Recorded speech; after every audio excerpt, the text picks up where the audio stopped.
சிவனை பத்தி பேசி போறேன்னு எங்க அப்பா சொன்னாங்க. ஆனா எனக்கு சிவன் கதைகள்லாம் நிறைய தெரியாது.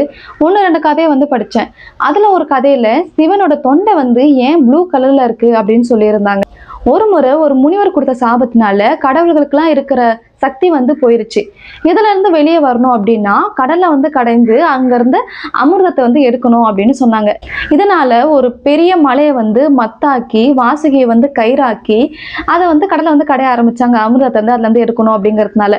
ஆனா அதுல இருந்து நிறைய விஷயம் வெளில வந்துச்சு. அதுல ஒண்ணுதான் ஹாலாஹலா அப்படிங்கிற ஒரு கொடூரமான விஷயம். அந்த விஷயம் வெளில வந்த உடனே நிறைய உயிரினங்கள்லாம் பாதிக்கப்பட்டுச்சு. இதனால இந்த உலகமே அழியக்கூடும் அப்படின்ற மாதிரி இருந்தது. எந்த கடவுளுக்குமே என்ன பண்றதுன்னு தெரியல.